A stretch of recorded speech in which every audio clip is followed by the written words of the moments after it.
Chittagong city কর্পোরেশনের নতুন mayor হচ্ছেন বিএনপির নেতা ডক্টর শাহাদাত হোসেন। সবশেষ নির্বাচন বাতিল করে তাকে মেয়রের দায়িত্ব দেওয়ার নির্দেশ দিয়েছে নির্বাচনী ট্রাইব্যুনাল এবং যুগ্ম জেলা ও দায়রা জজ আদালত।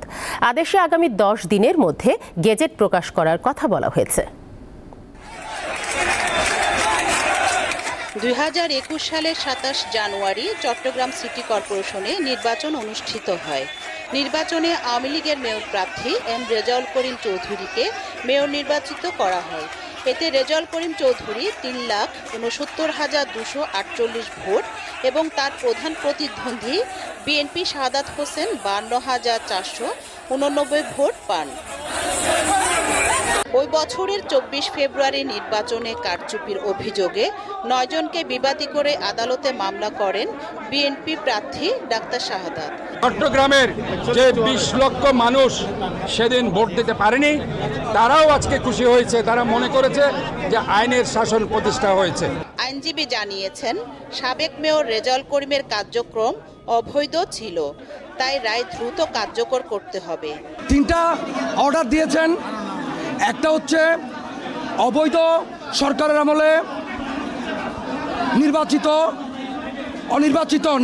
ডিক্লারেশনকৃত যে গ্যাজেট সেটাকে বাতিল ঘোষণা করেছে।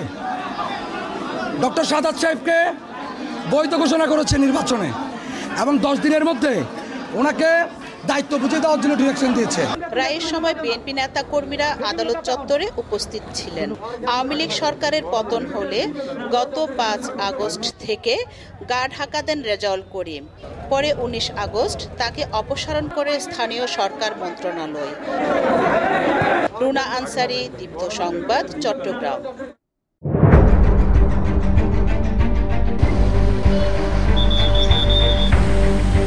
পুরো ঘরে আমার মালামাল সহ একবারে চাপা দিয়ে লইয়া পুড়ে গেছে। এটা মুখে বললে যাবে না যে রাস্তা কতটুক দিয়ে ভাঙছে।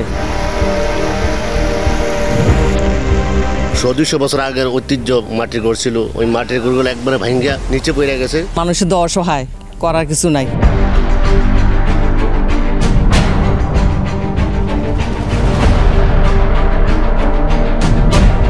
দীপ্ত সংবাদ, সবার আগে, জনস্বার্থ।